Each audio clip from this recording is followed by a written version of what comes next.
Good morning, everyone. And before we start, please give a very, very big applause for Billy Apple.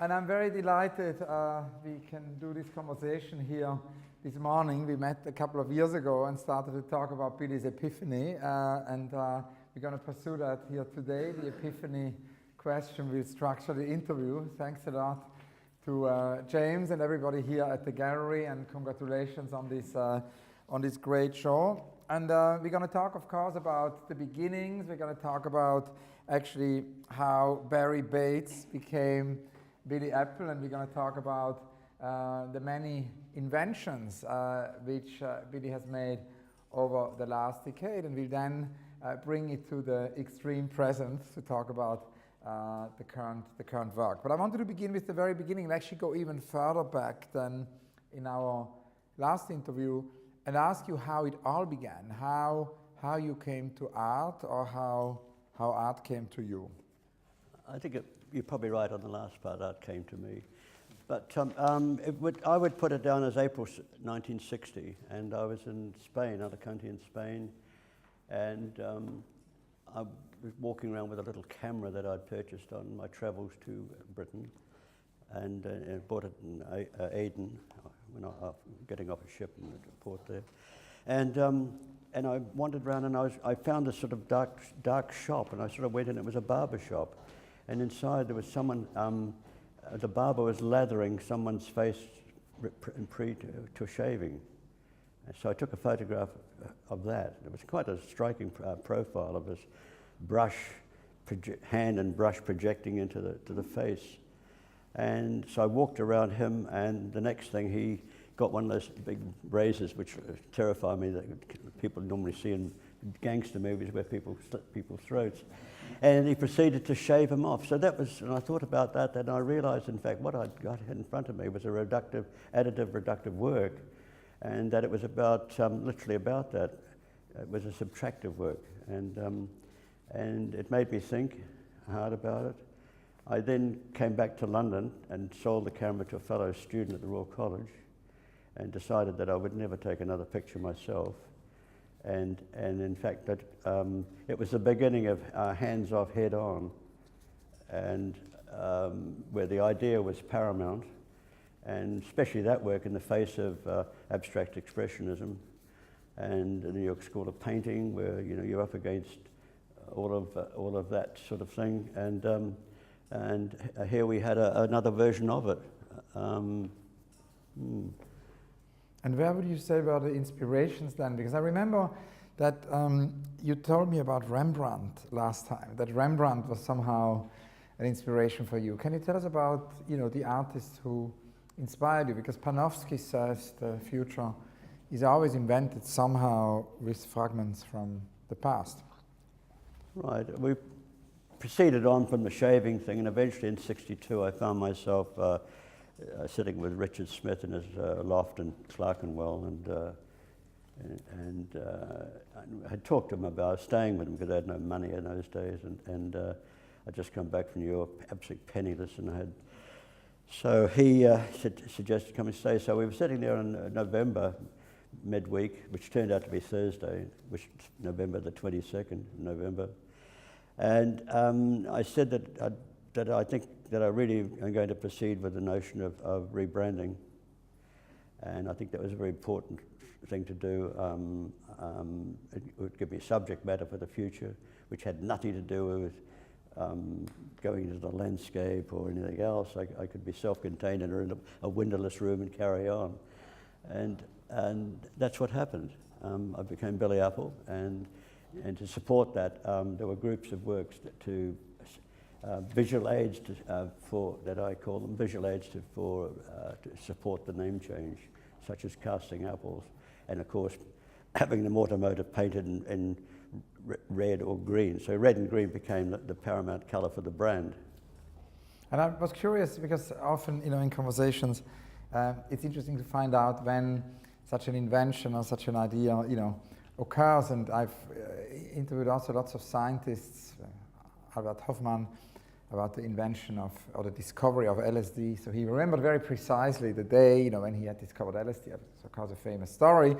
And there is also, Benoit Brandelbrot, who told me the story when all of a sudden on a blackboard, when it wasn't really properly clean blackboard, he started to see fractals. So that was the moment fractals, were discovered. So I was kind of curious if you remember the day in November 62, I think, when all of a sudden this transition happened and when you became from Barry Bates to...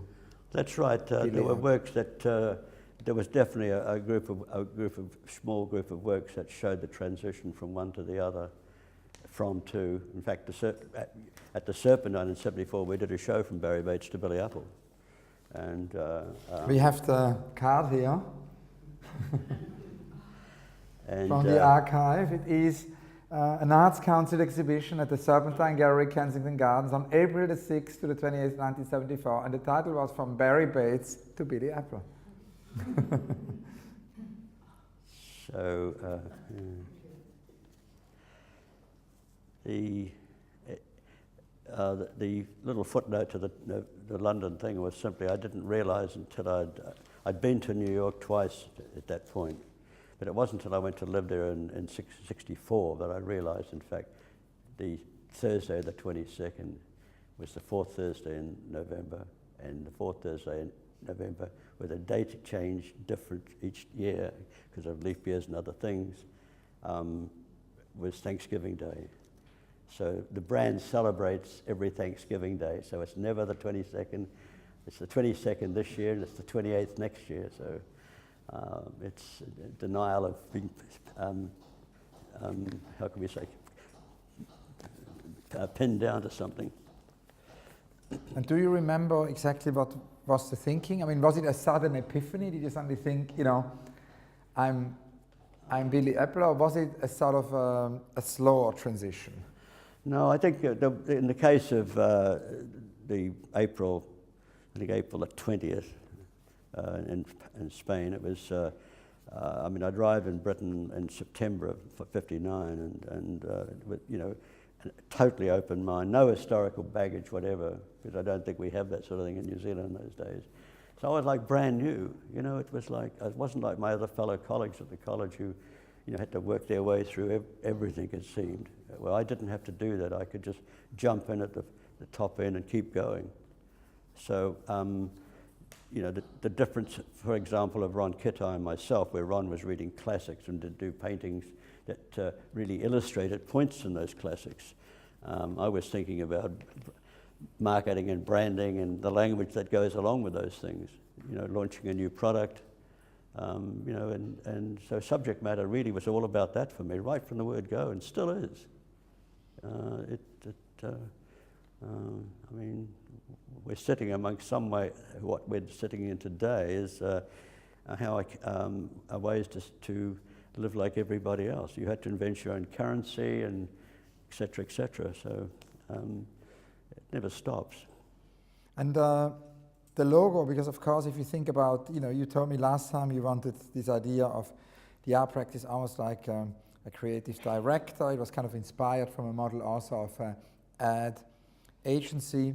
And then of course you needed a logo. How did you find the logo?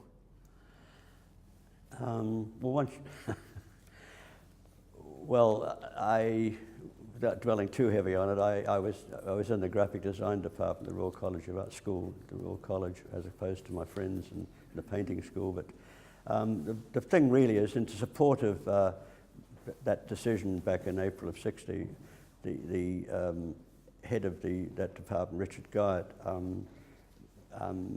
knew all my friends were in the painting school, although I didn't paint, in fact, some of them did paintings for me even then, under my instruction. It was quite interesting. I could convince other students to paint the works, but he made it possible to go to every department within that, within Royal College, like the engineering school, furniture design, sculpture school. They had foundries, they had machinists and people to make and do all these things. So all I had to do was supply the ideas, and they made everything. I mean, you don't have time to become the best at all those disciplines, but the trick is to find who is the best around at the time. And that's what I became very good at. You know, who was around that could do what I want to do and have a conversation with them, so it was going to be the way I wanted it. But I have a great team now, and but it was amazing who I could convince to take photos in New York, like Bert Stern and Richard Avedon. You know, I mean, they're all approachable people. So it was like casting. You were casting. In a way, yes, you are right. I was casting for people. Yeah, that's very true. And yeah. And of course, also there is this aspect which is interesting in the work already then, of it, and we spoke about that last time in the interview, of it being mass-produced objects. So it's not only that these projects, you know, or products or artworks can be produced by someone else following your instructions, but also, of course, it sort of connects to that idea of mass production. So you did the 12 identical canvases. Can you talk a little bit about this aspect of mass production? Because that was something very much at the forefront. I mean, I interviewed several artists of the pop art generation, and they all said, you know, how much they were sort of reacting to mass production, which surrounded them. Well, I mean, in this room, it would be easy to make 100 or 1,000 or whatever of all these works. And, but, I mean, we certainly do. There was a previous series of IOU. This is all based on the A paper system sizes, A3 through etc.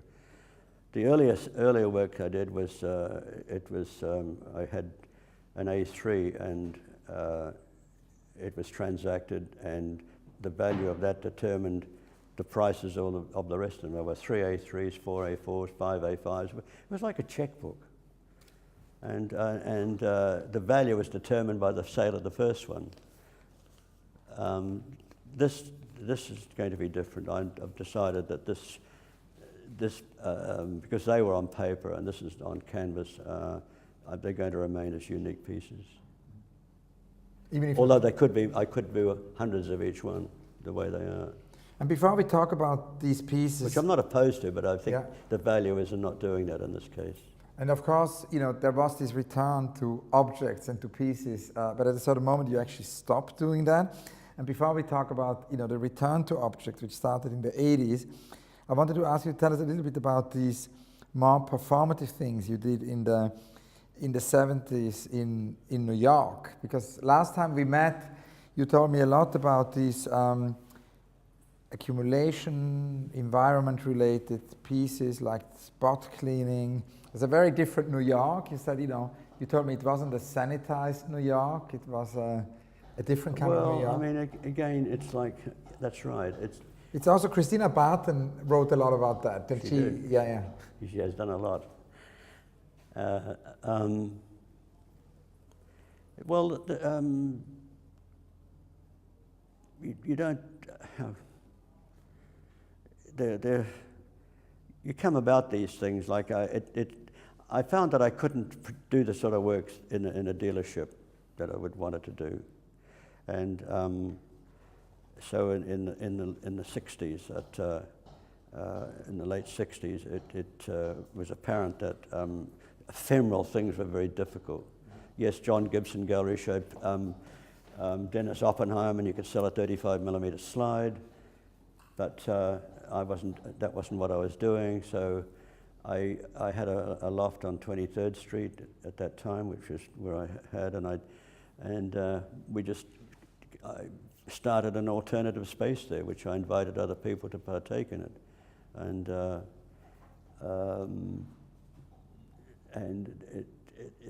these works grew out of that sort of maintenance of those spaces, I suppose. So that was on West 23rd Street, right? 23rd Street, 161 West 23rd, yeah. It was the Apple space. Apple it was called, yeah. So early Apple space.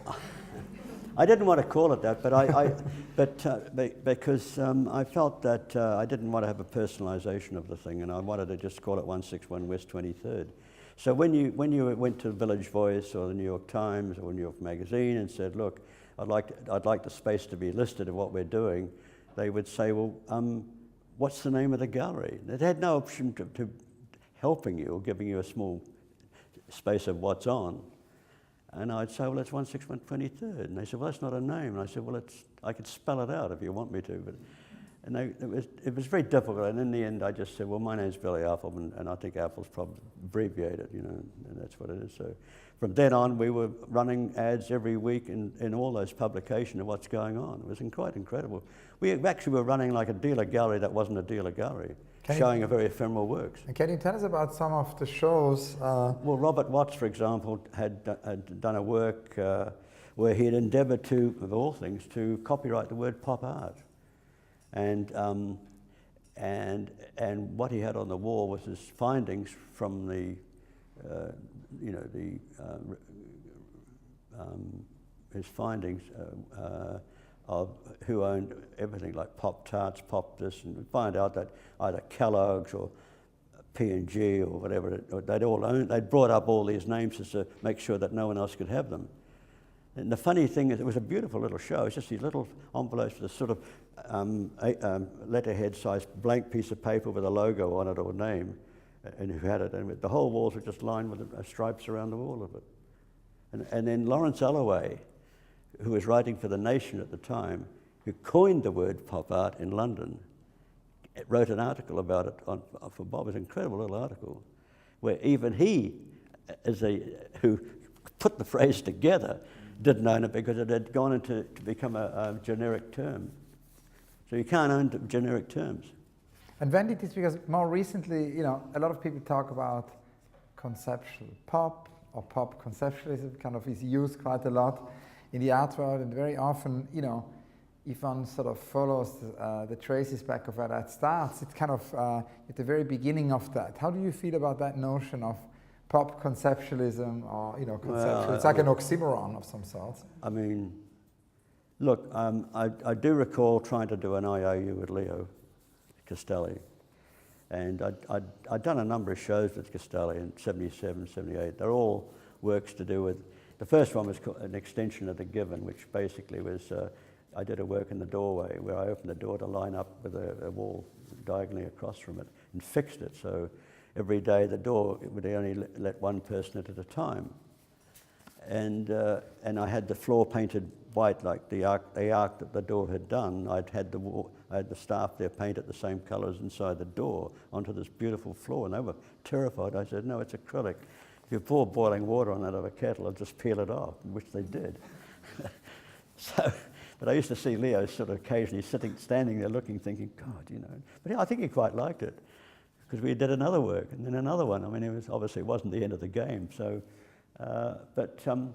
anyhow, in '81, I had produced this work that's in a little publication, Bright Yellow, and eventually, I think in '84, I went to see. I did it in '81. I went to see him in '84 and said, Leo, I've got an idea for a show called Billy Apple Wants to Borrow. He said, Billy, we don't borrow money. He put his arm around me, and he said, we don't borrow money, you know, and that was sort of the end of it. I did want to say, well, if I had filled it out, it's my marker, not yours. You add your commission on top, and you're safe, because they want their money back, you know, and I have to give it to them. On demand actually means that. It's a legal nicety, and it's without that, it's just a bit of a more of a pop art joke, I think. But on demand is a legal document and signed.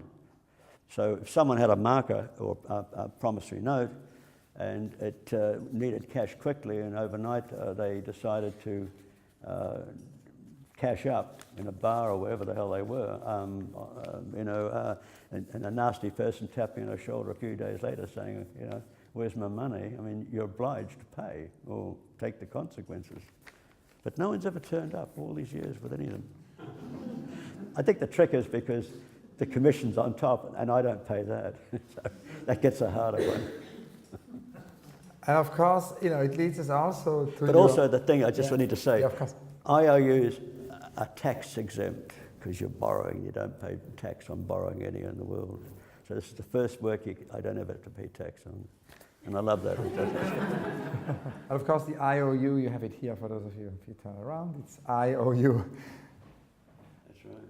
But it's interesting also because at the very moment, you know, speaking to Simon Denny about this, who knows you well and has been very inspired by you, and actually as a little surprise at the end, but we'll do that at the end. We have 4 questions for you from Simon Denny. I thought, I believe, do it like a Russian matryoshka. There should be an interview within the interview. So Simon texted this morning, questions for Billy, but that at the end. But with Simon we discussed this idea of new currencies, and of course, in a way, you also, and this is a moment where a lot of artists play with that. I mean, particularly with blockchain and the idea of artists doing their own coins. There are many art experiments with blockchain. It follows also your point in terms of the whole connection, to economy. And you, of course, developed very early on the promissory notes, which is a currency. And we spoke about that last time, but I wanted today in this exhibition to ask you again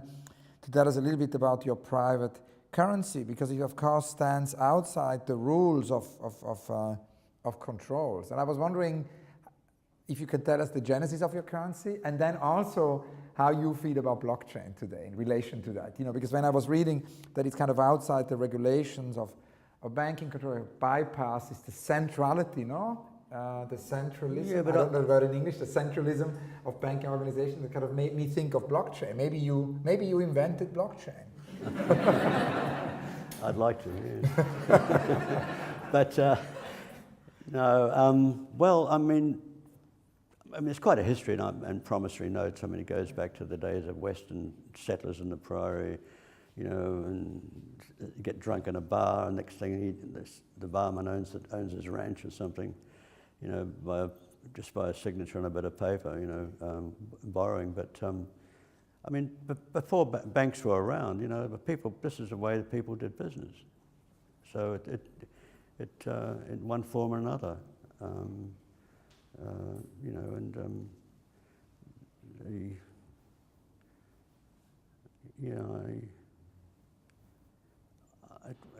this idea works anywhere. It doesn't matter what the currency is.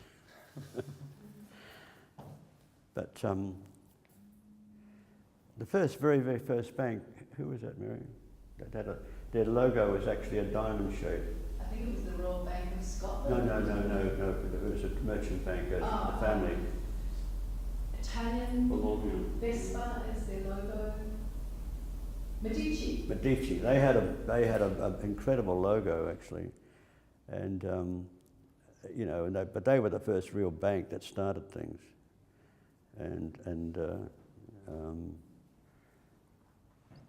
but for me, IOUs have been a way of keeping alive and paying bills. As I say, no one's ever come back, but. And also my paids go on and on and on. I mean, to see 5 rows of 10 or bigger, like a billboard, is quite amazing. Each invoice is different, tells a story of a person's life, what the person is like, what he does. In this case, it's train tickets to Edinburgh and back. You have to find ways of dealing with things. It's very difficult. I'd just like to dwell on something at the moment. There's actually, it was published by ArtNet one day, a couple of years, A17 actually. It was a Art Finders independent art market did a research piece. It was most interesting. And they took a sample of about, I think, 1,000 people from London and artists and 1,000 from New York City, and asked them, basically it's about, how much do you make? Can you live off your work? And the results were finding, like, there were 9.3% people said in London, no, we don't get any money from our work. Between £1 and £5,000, 55.1% people said that's all they get. No one can live on that. It goes on to the next lot is 5 to 10, it was 17.7. 10 to 15 was 6.7, 15 to 20 was 6.3%, and at 20 plus was 7.6%. It's like not very many people, I mean, over half can't live off what they do. And you hear all these wonderful results, and through the auction houses and the secondary market, but it'd be nice in some cases. I'm sure some artists would like to think they got the artist rights of resale, if nothing else, at 5%. But it's the law in America, and it's the law in a lot of places now. And that means not only when the artist dies, his estate and can carry on through the estate. So you think of all the people that, who going way, way back, the values of things if the estate could receive 5%. But that's fascinating, because of course it leads us also to another aspect of this exhibition in terms of everyday economy and the idea of artists living and coming up with parallel economies, because there are the barters besides the IOU. There are on the other side of IOU. Barter. Yeah. There are the bartered works, and the barters is another series where basically you developed a parallel economy. Can you tell us a little bit about the role of barter in your work? Because it's something which appears early and plays a really central role. What was the barter epiphany?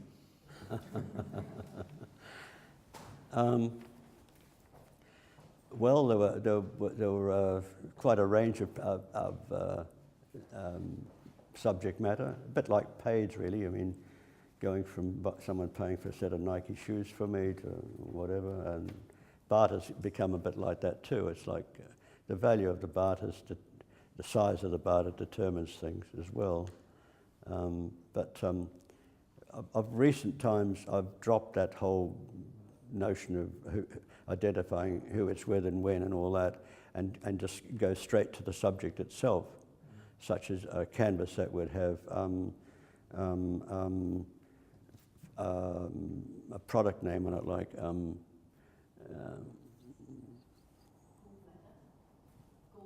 gallbladder or something. So, a surgeon would get a work for doing my gallbladder or my hernia or a knee. I've got to have a knee done. So I've got a very good surgeon lined up who's waiting anxiously for a work, so he can do for my knee, So, and I'm nervous about it because various other people say, Billy, it's not that good an operation really, and it doesn't always work, and and things like that. So, I have an insurance policy there, and having lived in America all those years, if you don't have some insurance, things like medical insurance, you're in bad trouble, because you just can't wander into a hospital and say, look, I'm not feeling well, and as I did once in New York years ago, and the guy behind the reception never looked up, just said name, I want to type a name, payment, nothing, pulled the paper out, screwed up, and threw it in the bin, and that's it. You got to be able to take care of business, and so I had insurance in New York.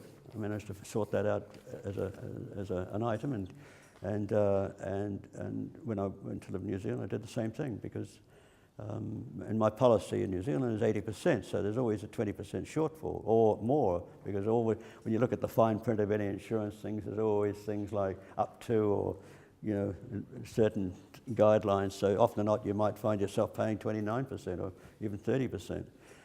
So what I do now is, with all these sort of medical things now, and it comes under the title of well-being. We've done well-being canvases too. The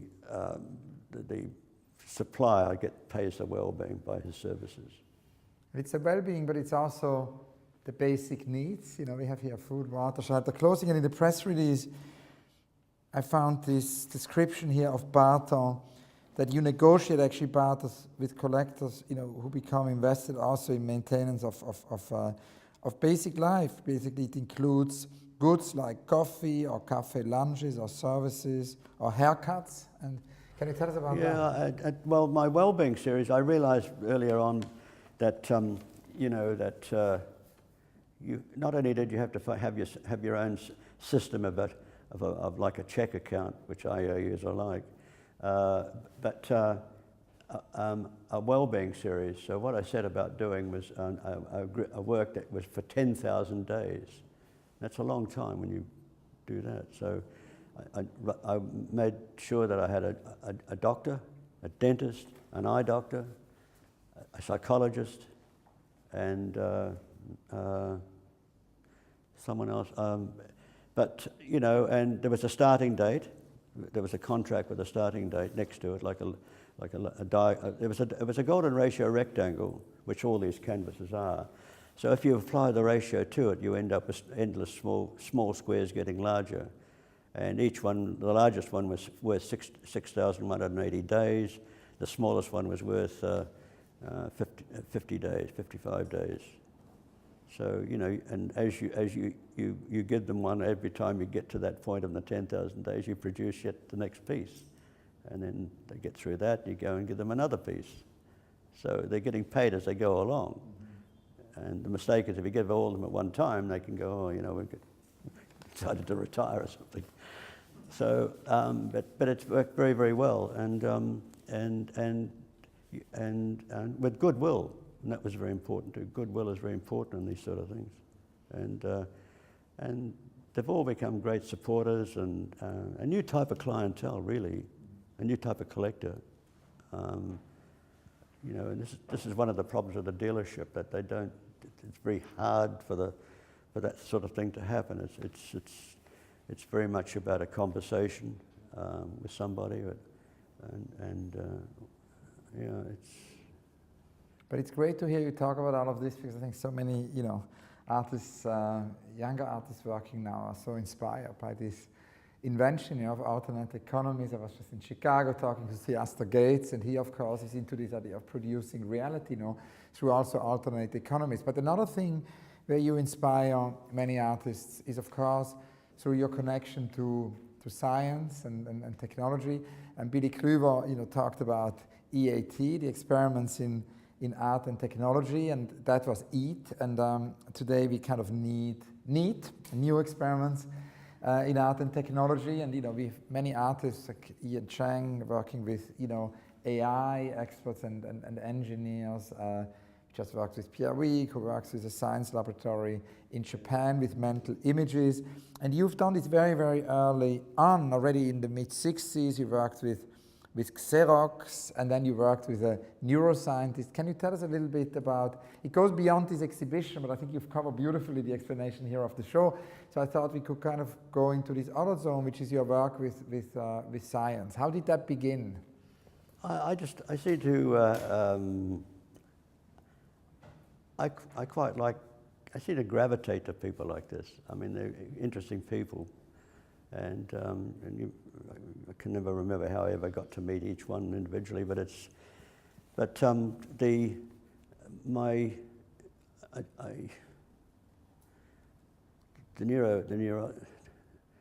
neurologist who's he was a very interesting man, and he basically after the Serpentine show of all things, I was not in good shape.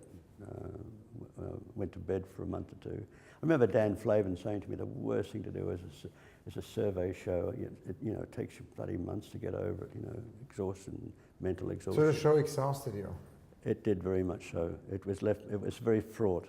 And, you know, what with the police closing the show down initially and having to remove works. And why did the police want to close down the show? Because one of the galleries, which was 3 walls, and you've changed things now in your building, but one of the galleries, they all have big French doors and things, so you've got 3 walls, and the wall facing that window had some tissues on it, which were semen. And now, looking through the window, you'd never know. It just looks like something on the wall, with a paper. And so someone had to come into the room and read the label and complain to the police. And the police got the Metropolitan Police, then got the obscene division to come, and they closed the building down. Wow. And I spent the director of the gallery had conveniently taken her annual holidays to Spain the night of the opening. So I was left with nobody really, and that's terrible. So the Arts Council, who run the building, Norbert Linton, a man, a lovely guy, and he turned up to sort of negotiate this whole thing. And I said, for heaven's sake, why don't we just there's a problem, why don't we just cover the windows? And he said, it's not that easy, you know. And then I said this, and he said that, and then in the end I said, look, you know, it went on for 3 days. It was incredible. The door was shut for 3 days. So in the end I said, look, you know, so I said, look, I'm happy to take it, remove it, providing you photograph me removing it, have someone photograph me removing it. So it was all taped to the wall, very little piece of tape, and I very carefully, because each piece of tissue had a little piece of paper with the date and time stapled to it, and then taped to the wall on that thing. So peel the tape back and take the work down and put it in a folder, and went and did that. So in the end of it, there was all these bits of tape on the wall, see. And what they didn't count on was that I'd rip a page out of the book, and that had that a page devoted to these works, like nosebleeds and things, and took a red marker out and wrote requested subtraction and the date and time or something, and put that on the wall as a label. So, you know, and he shook his head, and but really, in fact, if you read the page and looked at the tape, I mean, it was all there. In fact, your imagination was running wild at that point, because what was on the wall? And then you came back to New York and, you know, exhausted from this ordeal. Well, I did. And then you connected to science. Well, I had done works earlier with a physicist who worked for GT&E, and he was a superstar in laser development. So that was the first collaboration with a scientist, the physicist. Yes. And what did you do with the physicist? Well, I did I had 2 columns in my alternative space, and I wanted to do a work that would, the beam would go between each column, like that. In other words, you couldn't walk through it, like a light wall, you know, a beam, no glass. It was this beam. It was so strong, this neon helium laser. It was a massive thing that he brought in there with his technicians, and it was like a red pencil, the line. It was so, or red wool. It was so strong, you know. And had little mirrors, special mirrors that would bend the wave to bounce back and forward, you know, in each one. And then when it was all over, that was one day only, and I had to have a press. I put a little ad in the paper, New York Times, and we had queues of people outside the building wanting to get in to see a laser beam. You know, it was that sort of moment, you know, in 69, I think it was, late 69, early 70, but one of my lawyer friends said, for Christ's sake, you better make sure that, you know, you get people to sign a release on this, because if someone looks into this beam and damages his eye, you know, like, you know, it's serious trouble, especially litigation in New York. So everybody had to sign a waiver when they came in, and we left, and that night, that was all over one day. My floor was divided in 2 with 2 separate big lockable doors. And what we had done that night was to take the equipment and put it in the front part. And that night, and shut the door. That night, someone broke in the rear fire escape door, and thinking they'll steal the laser. Oh, it was amazing, you know, and left the front door open. Yeah, it was amazing. And then the other experiment... But I just want to say in closing on that, so on the Sunday we discovered that, because I had to go back. They wanted to pick up the equipment. And I said to Stan, I said, look, the moon's out there. I looked out front. He said, could we, how, you know, are we able to reach it? And he said to the guy, oh, you know, fire it up or something. And they moved it around, and he said, it's there. And that was an incredible moment, like, wow. You know. And you could see the red beam going out into nowhere, you know, it just was aimed at the thing, and he said it would be there, you know. He did some calculations of how big the beam would be at that point and all that sort of stuff. And then the next collaboration was with this neuroscientist, and that's right. I saw photos of your brain waves being quite futuristic. Yeah, he was a wonderful guy. He was well connected in that area. He took me to Montefiore Hospital, and where they're doing early days of sleep apnea, and there was he put me in a lab. In a quiet room on a bed and a pillow, and they wired up my head, and it was all hooked up. So basically it was production of alpha waves that know, like when you're in beta or theta. Yeah. And there's 2 ways the scientists can go to other parts of the laboratory and in touch. Normally you could have a light bulb every time you know, I wouldn't know, but he would see a flash, and that means you're producing alpha waves. So it was about an hour, 1 hour test. But in his case, he had a buzzer. Like, not the Christ, this is like Morse code, you see. And it was all printed out, like all those things, pens doing this, but the bottom line was that one pen that just, big thick one, that just did black marks. And it was like dots and dashes.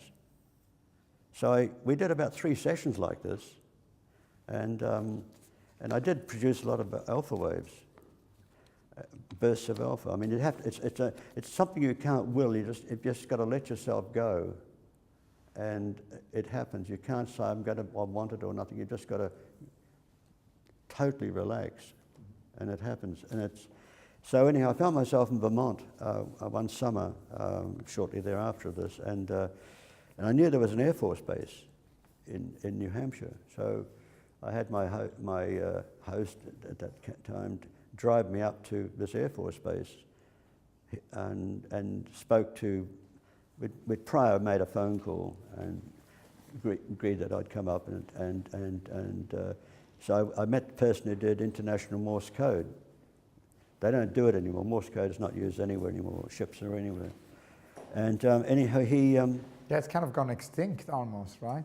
Morse code. It's weird. It's totally gone now. But anyhow, this guy gets a pencil out and starts looking at it and writing out all the letters, page after page. You know, like translating dots and dashes into, you know, or you can read it as well. He read it as dots and dashes.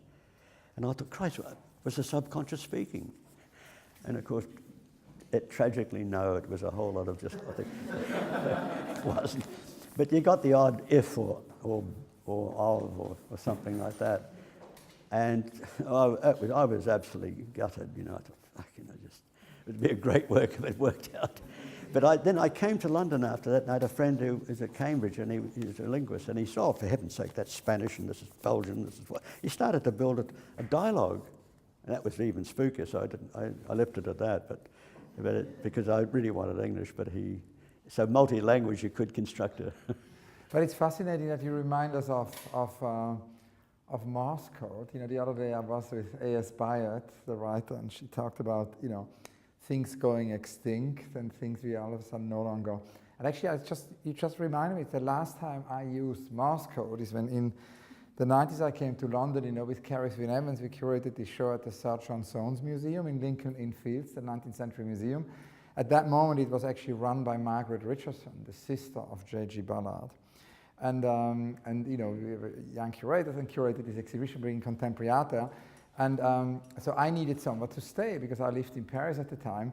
So that was before the Soanes was renovated, and you know, they basically they had a scholar guest room for Soanes scholars, and it's where today the fundraising office is, because of course, you know, there was an empty room they then needed to make functional, because at that time, you know, the museum was really barely, you know, it was a very different museum. It was very fascinating, and that Soanes scholar room was never used because there were very few Soanes scholars. So I could use it for the year of the exhibition. And at that time, I mean, today it's a high security museum, which it has to be. But at that time, you know, there was an alarm, but there wasn't much. There were just the guards at night. So they were very worried. So whenever I came home in the middle of the night, you know, from some party back to the guest room, I had to knock on the door a Morse code. Fascinating. The last time I had encountered Morse code, and you just reminded me of this, because, you know, we never think of Morse code anymore. Anyway, that's a distraction. What I really wanted to ask you about is your next, more recent experiment, you know, with science, which is this amazing work with genetics. Because, of course, in the 90s, when I started to connect to science, everybody was sort of talking about it being the decade of the brain. And our time is certainly, you know, a time where gene sequencing is at the forefront of many discussions. And you did and are doing this amazing piece, I think it started in 2009, which is the immortalization of Billy Apple. And again, you collaborate with science. I think it's a professor called Hilton. Can you tell us about the genesis, the epiphany? Let's talk about the epiphany of the immortalization of Billy Apple. At Auckland University, biological sciences, it was conducted in their laboratories, and along with Dr. Craig Hilton, someone from outside, but their staff did it all, and basically from blood they can then proceed to have a cell line, and in order to get your cells to live outside of your body. What's the word, Mary? What's that word? What do they call it, please? The blood outside your body, immortalization. Your blood's subjected to. They introduce a virus into the cell nucleus, Epstein-Barr virus, which changes the nucleus so that the cells are able to live outside your body. Then they provide a fluid which has the correct temperature and various fluids. So the cells stay alive. Yeah. So basically, once and that moment when they stay alive is called immortalization. That's right. That's the immortalization, but there is another side to that too. So works came from that, such as looking at a petri dish through a microscope, and then attaching special cameras onto the microscope where they can photograph for long periods of time the cells growing and splitting. So it's just like these things running all around and growing and splitting, an incredible thing. From that we were able to, construct a 1-hour program where we could have a projection on the wall the size of a billboard or the size of that whole end wall there of the cells growing and splitting. We did shows like that. There were shows of an incubator that had to be kept at a constant temperature with a CO2 gas bottle as part of it as part of the production of the cells. Is that the projection here? That's it there. Share it with all of you. And in itself, scientifically, it's not that interesting, but what it does do is provide a vehicle for research. The scientists have to have a medium to practice on, so Billy's made his cells available to them too. that's right. Yeah, there is a text here where you say that you consent to the wide distribution of cell lines derived from your blood, including deposit with the American type culture collection. They are a cell bank in Virginia. Yeah. So my blood's in a collection as a collector. They are the collector as a cell bank. But, so it's sort of another nice world first. But the cells get used by other scientists around the world for their research.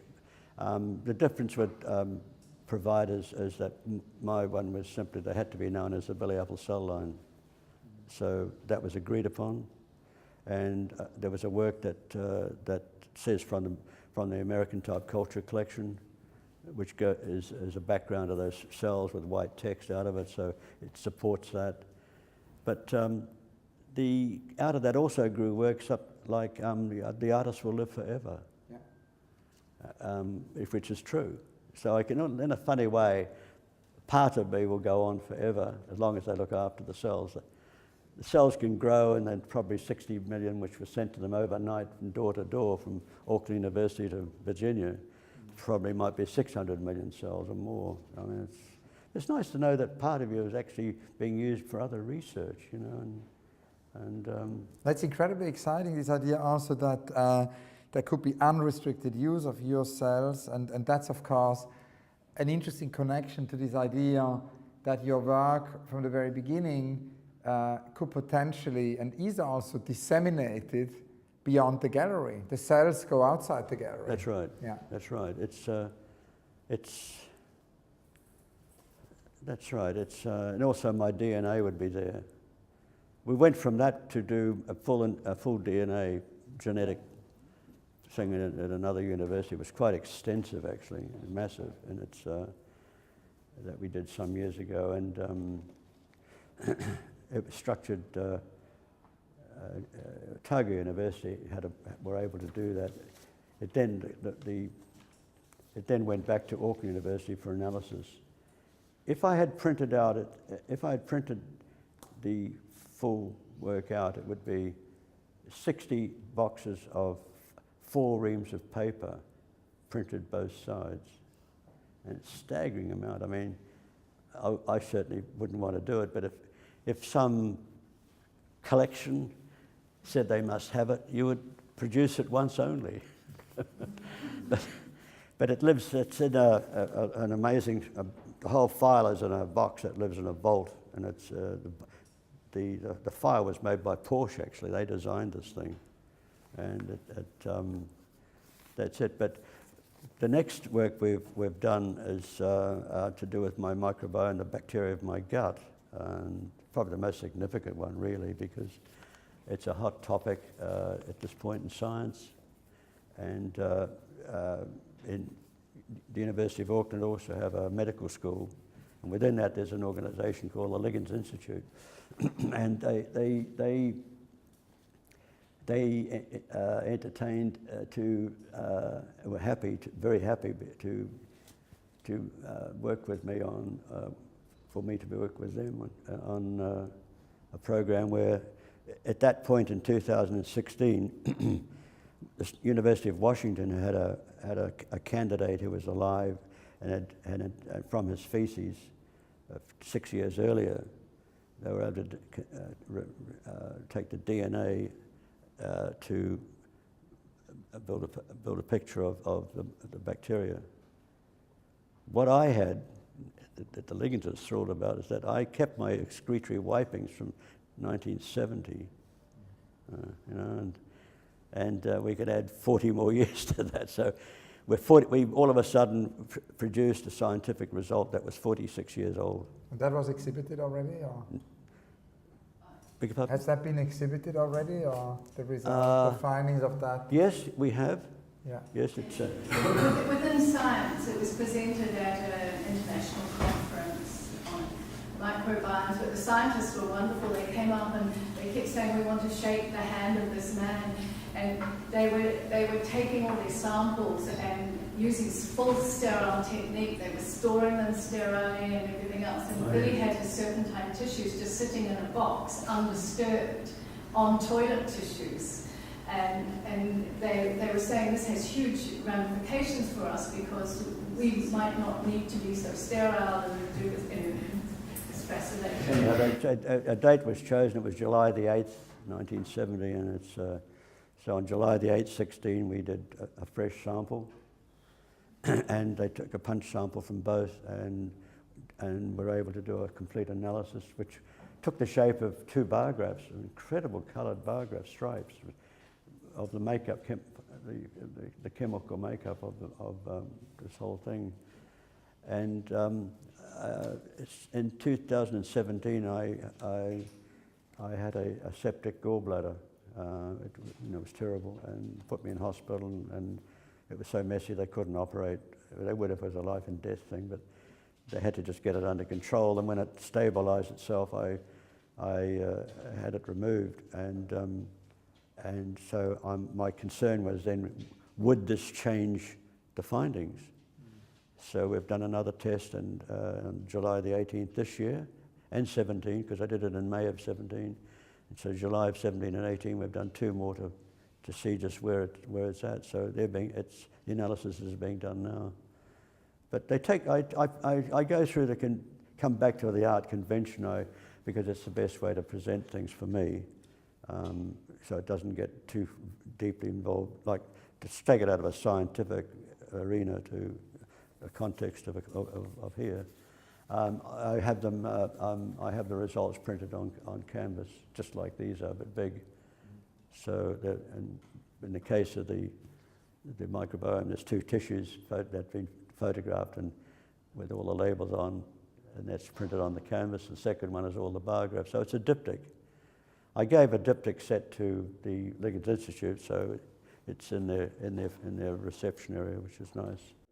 And we talked about, your work in exhibitions, and then the work, beyond the exhibitions with scientists, and then we pushed that further with, other things outside the world of exhibitions. I was kind of wondering, and that leads us then to Simon Dennis' question, and it connects also to your question about the open source, right? Because in a way, Tim Berners-Lee, when I met him the other day, invented, of course, the World Wide Web in 1989, and he summarizes it by saying, this is for everyone, and is obviously now fighting the potential loss of net neutrality, where there would be, inequality of how the World Wide Web could be used, because he wants it to be for everyone.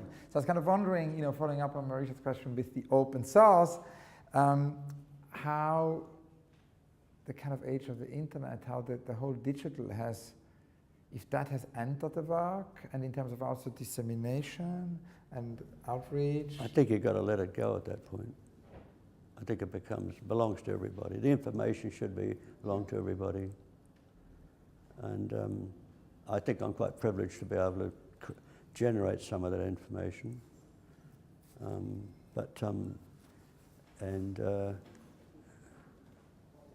I would like to publicly show these works as a group of works, because it's,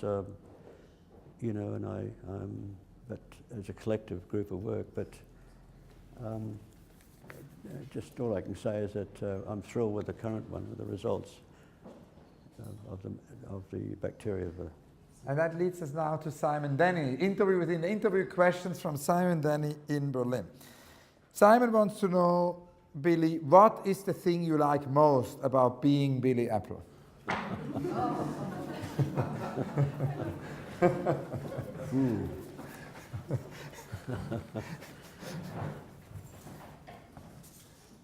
Well, I could answer probably various answers.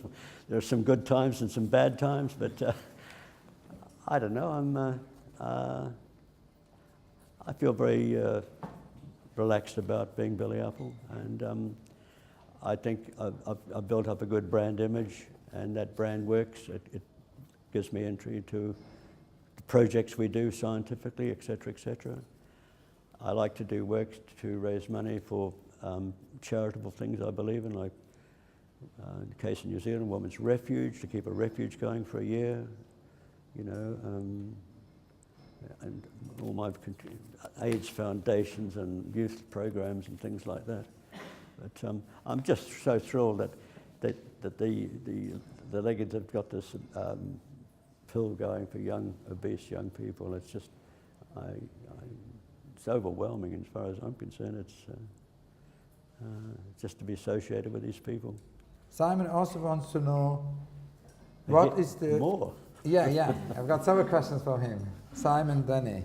What is the biggest thing that you thought or think you could or can do with art at any point in your career?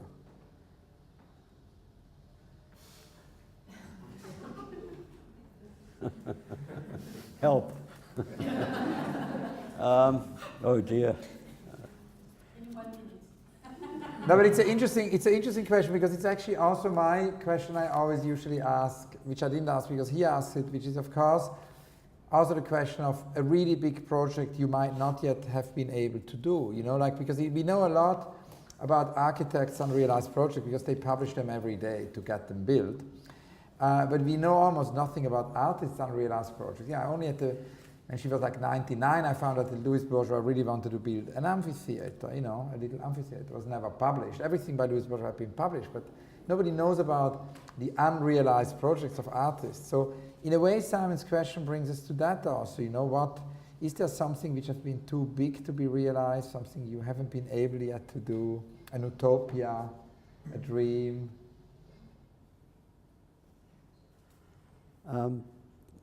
Because my practice has always been one where I've got a good team around me, or I can call upon individually or collectively. It's hard to answer that, because I'd have to say that I'm quite content at where we're at the moment, and things seem to keep developing, and I think that's like any good research. One thing leads to the next thing. So I don't really have, if it was a dream, it would be not yet written down or available, because we haven't reached that point yet. So I'm pretty happy that I've got people to help, that I can be involved with my bacteria, etc., etc. That's such a great answer. And then his last question is, if you had to design an education curriculum, what would be at its core? And it leads us, of course, to the question, you know, which I haven't asked you before, about teaching and about... Look, I would try to encourage people to think very hard and to